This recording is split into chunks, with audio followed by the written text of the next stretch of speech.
Sean, put me in, coach. Today we're talking about the Phoenix Suns because Chris Paul just injured his thumb.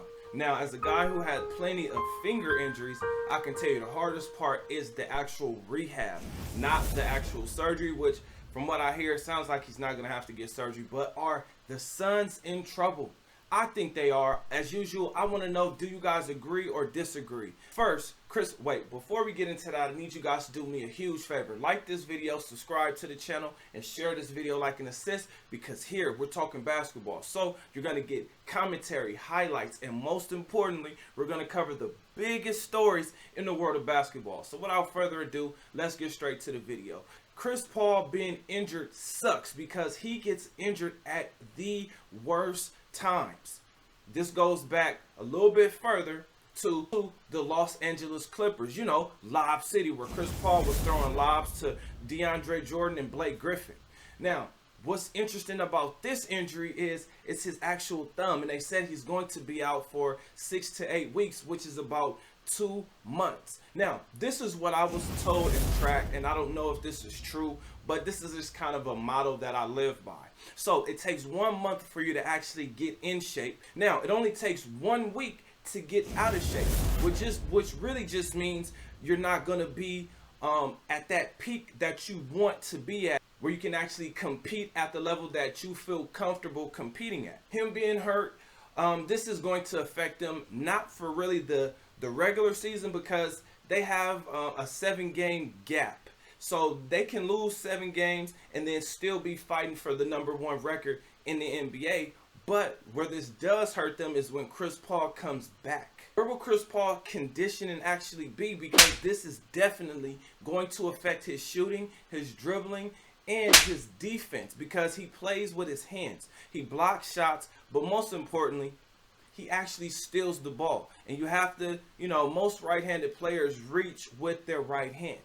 #2 reason why the Suns are in trouble is because they're going to have to now make adjustments. Now, with these adjustments, they don't have a guy who can do what Chris Paul does, but collectively as a team, they can get the job done. Yes, you can put Elfrid Payton in, you can put Aaron Holiday in, but the issue with those two guys is they don't have the type of leadership that Chris Paul brings to this team. Sure, Elfrid Payton is going to play defense, and he's a guy who sets guys up, meaning he's a pass-first point guard, but he does not have the scoring ability. Now, with Aaron Holiday, to me, it looks like he's going to have to get comfortable, figure out what to do, how to do it, because he just got to the team. So he's going to have to figure things out on the fly. Now, they did say that Cameron Payne is on his way back, but he's a scoring type of point guard. Now, they were able to use him a lot, and he was very effective for the Suns, but again, without having that Chris Paul out there, it's going to be really easy to defend Devin Booker. #3, the lowest that the Suns can actually fall is to the 4th seed, because they only have about 24 games left in the season. And that's pretty much the separation. So more than likely, they're not going to fall to #4, which means they would pretty much lose all 24 of those games. But if they lose 7 games, now they're actually in a dogfight for the #1 seed. I don't think that's really their issue. Their issue is really going to be when they get Chris Paul back, and is he going to be ready for the playoffs? Because by the time he comes back, we will be in the playoffs. The Memphis, Ja Morant, and the Grizzlies are really going to be pushing for that #1 seed, because right now they're in the 3rd seed, but they're only separated by 2 losses from the Warriors. The Warriors are #2, but if they lose 2 more games, they could drop right under the Grizzlies.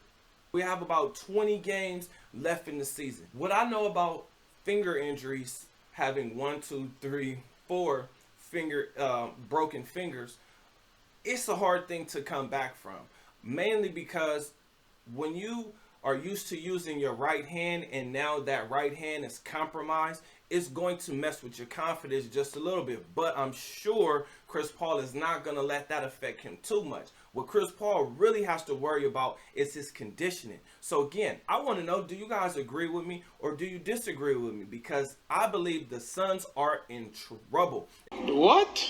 Especially if they get to the playoffs and Chris Paul is not able to come back. Because I do believe that it's going to be easy for the team to readjust to having Chris Paul back, but they are going to go through some adjustment and growing pains not having Chris Paul there. Devin Booker is known around the NBA because he's a guy who scored 70 points in one game. That puts him at number 3 for the most points in a game. You got Wilt Chamberlain, who I don't think anybody's going to touch that record, being 100 points. Then, of course, you see him, Kobe Bryant, Mr. 81. And then you got Devin Booker, who scores 70 points. So again, teams are going to gear up to make sure Devin Booker does not go for 70 on them.